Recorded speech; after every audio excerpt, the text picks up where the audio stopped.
Hello students, welcome to my YouTube channel easy learning. इस video में हम BPC S188 की बुक जिसका नाम है समाज मनोविज्ञान के अनुप्रयोग, इसके सेकंड यूनिट के सेकंड मोस्ट इम्पोर्टेंट क्वेश्चन पर डिस्कशन करेंगे और ये इस यूनिट का लास्ट इम्पोर्टेंट क्वेश्चन होगा। सो गाइस, इस यूनिट का नाम है अनुप्रयुक्त समाज मनोविज्ञान का परिचय और इससे पहले मैं इस यूनिट के फर्स्ट क्वेश्चन की वीडियो अपलोड कर चुकी हूँ। अगर आपने वो नहीं देखी तो चैनल की प्लेलिस्ट में जाकर आप वो भी देखिए ताकि आपको ये क्वेश्चन और ये वीडियो अच्छे से समझ आ सके। तो चलिए स्टार्ट करते हैं। हम इस वीडियो में इससे पहले मैंने फर्स्ट क्वेश्चन जो था उसके बारे में मैं बता चुकी हूँ। फर्स्ट क्वेश्चन हमारा यही था। फर्स्ट टॉपिक इस यूनिट का अनुप्रयुक्त समाज मनोविज्ञान का अन्य समाज मनोविज्ञान के साथ क्या संबंध है, इस पर हमने डिस्कशन किया था। अब हमारा जो सेकंड क्वेश्चन रहेगा वो है अनुप्रयुक्त समाज मनोवैज्ञानिक के कार्य एवं भूमिका। जो अनुप्रयुक्त समाज मनोवैज्ञानिक होते हैं या फिर हम कह सकते हैं एक तरह से जो लोग रिसर्च करते हैं उनके कार्य क्या क्या होते हैं और उनकी भूमिका क्या होती है, तो उसके बारे में हम डिस्कशन करेंगे। तो चलिए वीडियो स्टार्ट करते हैं। सो गाइस, वीडियो स्टार्ट करने से पहले मैं आपसे कहना चाहती हूँ, अगर आपने मेरे चैनल को सब्सक्राइब नहीं किया तो प्लीज मेरे चैनल को सब्सक्राइब करें, वीडियो को लाइक करें, शेयर करें और अगर आपको नोट्स चाहिए तो आप व्हाट्सएप पर कॉन्टेक्ट कर सकते हैं। तो चलिए वीडियो स्टार्ट करते हैं। हमारा जो फर्स्ट टॉपिक है वो है अनुप्रयुक्त समाज मनोवैज्ञानिकों की भूमिका क्या है। फिर उसके बाद अनुप्रयुक्त समाज मनोवैज्ञानिकों के क्या क्या कार्य होते हैं, इस पर भी हम डिस्कशन करेंगे। तो हमारा जो फर्स्ट है अनुप्रयुक्त समाज मनोवैज्ञानिक जो होते हैं उनकी भूमिका क्या होती है, वो है व्यवहारिक समाज मनोवैज्ञानिकों का मुख्य केंद्र समाज में व्यक्तियों की समस्याओं का मनोवैज्ञानिक प्रविधियों द्वारा समाधान करना है। इसमें लिखा हुआ है एक न्यू वर्ड व्यवहारिक समाज मनोविज्ञान। तो इससे पहले भी मैं इससे पहले की वीडियोस में बता चुकी हूँ, व्यवहारिक समाज मनोविज्ञान जो होता है वो अनुपयुक्त समाज मनोविज्ञान ही होता है, तो इसलिए आप इसको लेकर कंफ्यूज मत होइएगा। तो यही होता है जो मनोवैज्ञानिक होते हैं उनका पूरा जो मुख्य काम, एक तरह से हम कह सकते हैं मुख्य केंद्र या फिर उनका जो मुख्य भूमिका होती है वो यही होती है, जो समाज में रह रहे व्यक्ति होते हैं और उनकी जो समस्याएं होती हैं उनका मनोवैज्ञानिक विधियों द्वारा वो समाधान करते हैं। फिर उसके बाद सेकंड है व्यवहारिक समाज मनोवैज्ञानिक सामाजिक संदर्भ में समाज मनोविज्ञान की विधियों द्वारा व्यक्ति की व्यवहारिक समस्याओं को समझने एवं निदान करने का प्रयास करते हैं। यानी कि जो व्यवहारिक समाज मनोवैज्ञानिक होते हैं वो मनोवैज्ञानिक विधियों का प्रयोग करते हैं और व्यक्तियों की जो समस्याएं होती हैं उनको समझते हैं, उनके कारण ढूंढते हैं और उनके सोल्यूशन भी ढूंढते हैं। निदान करने का प्रयास करते हैं, मतलब कि उनकी जो भी समस्या होती है उसको समझकर उसको सॉल्व करने की भी कोशिश करते हैं। थर्ड है हमारा व्यवहारिक समाज मनोवैज्ञानिक सामाजिक मुद्दों को समझने के लिए मनोवैज्ञानिक सिद्धांतों का उपयोग करते हैं। तो आई होप ये आपको समझ आ गया होगा। जो व्यवहारिक समाज मनोवैज्ञानिक या फिर अनुप्रयुक्त समाज मनोवैज्ञानिक होते हैं वो सामाजिक मुद्दों को समझते हैं, उसके लिए वो मनोवैज्ञानिक सिद्धांतों का उपयोग करते हैं और साथ साथ ये अंतर विषय दृष्टिकोण के साथ राजनीति शास्त्र, समाजशास्त्र एवं अर्थशास्त्र के परिप्रेक्ष्य को अपनाते हैं। अंतर विषय दृष्टिकोण मतलब कि जो काफी सारे अलग अलग विषय होते हैं, जैसे कि समाजशास्त्र हो गया, ये अलग विषय, अर्थशास्त्र अलग विषय, राजनीति शास्त्र अलग विषय, इसको भी समझते हैं, इसके दृष्टिकोण को भी, कुछ कुछ जो इन्हें सही लगते हैं उसको भी अपनाने की कोशिश करते हैं, उसको अपनाकर भी लोगों की समस्याओं का समाधान करते हैं। फोर्थ पॉइंट है व्यवहारिक समाज मनोवैज्ञानिक अप्रत्याशित एवं अप्रतिबंधित वातावरण में शोध करते हैं। जो अप्रत्याशित और अप्रतिबंधित वातावरण होता है उसमें वो शोध करते हैं।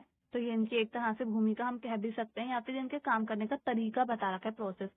तो ये अगर आपको लगे आपको याद करना हो तो आप कर लीजिएगा, मुझे इतना इम्पोर्टेंट नहीं लगता। व्यवहारिक समाज मनोवैज्ञानिक विधियों का निर्माण करने के लिए विभिन्न विषयों जैसे न्यायशास्त्र, संचार, मीडिया, शिक्षा, वातावरण, उद्योगों एवं स्वास्थ्य का अध्ययन करते हैं। मतलब कि जो अलग अलग विषय होते हैं उनका अध्ययन करते हैं ताकि वो जो लोगों की समस्याएं हैं उनको सॉल्व कर सके, उसका निदान ढूंढ सके। ये शिक्षा संस्थानों, संगठनों एवं निगम के लिए शोध करते हैं। ये बहुत सारी अलग अलग चीजों पर शोध करते हैं जिसमें शिक्षा संस्थान भी आ जाते हैं, संगठन भी आ जाते हैं, निगम भी आ जाते हैं। तो ये इनकी एक महत्वपूर्ण भूमिका होती है।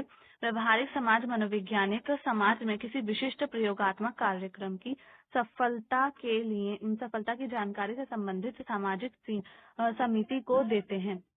तो ये जो व्यवहारिक समाज मनोवैज्ञानिक होते हैं समाज में किसी विशिष्ट प्रयोगात्मक जो काम होता है, कार्यक्रम होता है, उसकी सफलता और असफलता की जानकारी भी रखते हैं अपने पास और उससे संबंधित जो जानकारियां होती हैं उसको सामाजिक समिति जो होती है, एक तरीके से कमीशन कहते हैं हम, सोशल कमीशन, उसको देते हैं वो सारी जानकारी।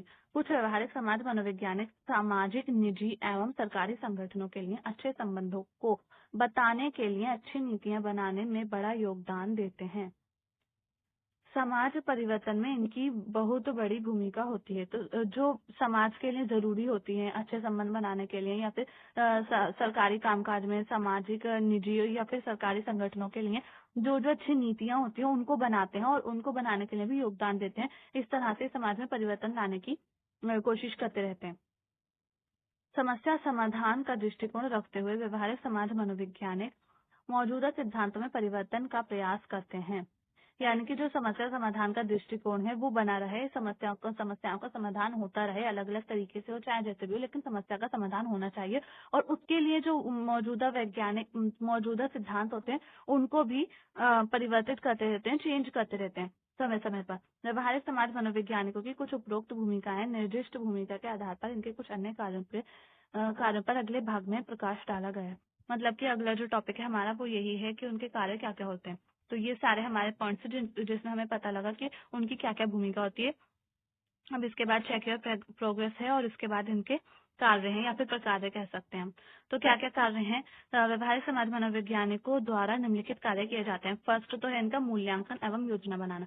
तो पहले उसको अच्छे से इवेल्युएट करते हैं और जो भी समस्या होती है उसको इवेल्युएट करते हैं और उसकी योजना बनाते हैं, उसके कारण ढूंढते हैं कि कैसे हुआ, क्यों हुआ, इन सब चीजों पर चर्चा की जाती है, उसका मूल्यांकन किया जाता है। फिर उसके बाद जब उन्हें पता चल जाता है तो फिर उसकी योजना बनाई जाती है। अभी मैं रीड करती हूँ। व्यवहारिक समाज मनोविज्ञान समाज में मनोसामाजिक समस्याओं का समाधान करने के लिए योजना बनाते हैं। सो आई होप ये आपको समझ में आ गया होगा। सबसे पहले वो उसकी योजना बनाते हैं, फिर उसके बाद योजना बनाने के बाद वो सामाजिक समस्याओं का मूल्यांकन करते हैं, लक्ष्यों का निर्धारण करते हैं एवं समस्याओं के समाधान की योजना बनाने के साथ साथ जागरूकता अभियान का आयोजन करते हैं। इन्हें मौजूदा संसाधनों का भी विश्लेषण करना होता है। मतलब योजना तो बनाते ही अपना मूल्यांकन भी करते हैं, लेकिन उसके साथ साथ जो समाज होता है उसमें जागरूकता फैलाने का भी काम करते हैं, जागरूकता अभियान चलाते हैं और जो संसाधन होते हैं उनका भी विश्लेषण करते हैं। सामाजिक व्यवहारिक मनोवैज्ञानिक लक्ष्यों का मूल्यांकन करते हैं, योजना बनाते हैं तथा निर्धारित लक्ष्यों को प्राप्त करने के लिए प्रयास करते हैं। तो ये वही है जो ऊपर बताया, वही सब लिखा हुआ है। तो अगर आप एक बार भी लिख देंगे तो भी काफी रहेगा। फिर दूसरा कार्य है इनका प्रशिक्षण सत्रों का आयोजन। तो ये प्रशिक्षण भी देते हैं। एक तरह से हम कह सकते हैं कि जो क्लासेस दी जाती हैं, लोगों को अवेयर किया जाता है, उसके वो काम भी ये लोग करते हैं। तो व्यवहारिक समाज मनोवैज्ञानिक मनोशिक्षा के द्वारा व्यक्तियों में जागरूकता फैलाकर उनकी मदद करते हैं। जागरूकता फैलाई जाती है, उनको मनोशिक्षा दी जाती है। वे परामर्श तकनीकों का उपयोग करते हुए व्यक्ति या समुदाय में इच्छित लक्ष्यों की प्राप्ति करते हैं। तो समुदाय में जो जो लक्ष्य होते हैं या फिर व्यक्ति के जो जो लक्ष्य होते हैं उनको प्राप्त करने की पूरी कोशिश करते हैं। और किसके द्वारा करते हैं? वो परामर्श तकनीकें होती हैं या फिर काउंसलिंग कह सकते हैं, हम काउंसलिंग भी करते हैं और उनको अवेयर करते हैं। तो इस तरह से ये व्यक्तियों के जो जो लक्ष्य होते हैं उनका डेवलपमेंट करवा सकते हैं अपने माध्यम से, या फिर समुदाय का उसका डेवलपमेंट हो सकता है। तो डेवलपमेंट में भी ये बहुत ज्यादा मदद करते हैं। फिर तीसरा है शोध करना। व्यवहारिक समाज मनोवैज्ञानिक समाज मनोविज्ञान के मौजूदा सिद्धांतों का उपयोग करते हुए व्यक्ति के व्यवहार पैटर्न एवं उनके सामाजिक अंतःक्रिया का अध्ययन करते हैं और उसके लिए वो कई बार शोध विधियों का भी प्रयोग करते हैं। समाज मनोवैज्ञानिक स्वास्थ्य सीखना एवं व्यक्तित्व आदि। तो इनके जो है काफी सारे काम होते हैं, जैसे कि व्यक्ति के स्वास्थ्य का ख्याल रखते हैं, उनके सिखाने पर बल देते हैं, उनका व्यक्तित्व पर्सनैलिटी कैसी होनी चाहिए, इस सब के बारे में ये बताते हैं लोगों को। तो आई होप आपको समझ में आ गया होगा। मनोवैज्ञानिक प्रविधियों का उपयोग करना ही हमारा फोर्थ पॉइंट है। मनोवैज्ञानिक जो विधियां होती हैं उनका भी उपयोग करते हैं। ये व्यवहारिक समाज मनोवैज्ञानिक व्यक्ति समूह एवं समाज के मौजूदा व्यवहारिक पैटर्न में बदलाव लाने के लिए रणनीति बनाते हैं। मतलब कि जो व्यक्ति है अगर उसको कोई समस्या है तो उसका जो व्यवहारिक उसका जो बिहेवियर है उसको चेंज करने के लिए एक रणनीति बनाते हैं और जिसके लिए उन्हें मनोवैज्ञानिक विधियों का प्रयोग करना पड़ता है। मनोवैज्ञानिक विधियों का प्रयोग करते हैं फिर उसके बाद उनमें वो चेंज ला पाते हैं। वे कई तरह के प्रशिक्षण कार्यक्रम भी आयोजित करते हैं। तो कई सारे ऐसे करिकुलम बनाए जाते हैं जिससे लोग जो है उनकी जो व्यवहारिक पैटर्न है उसको चेंज कर सके। अब इसके बाद है फिफ्थ पॉइंट, मनोवैज्ञानिक मूल्यांकन उपकरण एवं योजना बनाना। व्यवहारिक समाज मनोवैज्ञानिक व्यक्तियों के व्यवहार में बदलाव लाने के लिए मनोवैज्ञानिक प्रविधियों को लागू करने के लिए मनोवैज्ञानिक मूल्यांकन के उपकरणों को लक्षित व्यक्तियों पर लागू करते हैं। जो मनोवैज्ञानिक मूल्यांकन के उपकरण होते हैं तो उनको व्यक्तियों पर लागू भी करते हैं। इनका एक महत्वपूर्ण काम होता है। तो आई होप कि आपको समझ में आ गया होगा। अगर आपको वीडियो पसंद आए तो प्लीज वीडियो को लाइक करें, शेयर करें, चैनल को सब्सक्राइब करना ना भूलें। थैंक्स।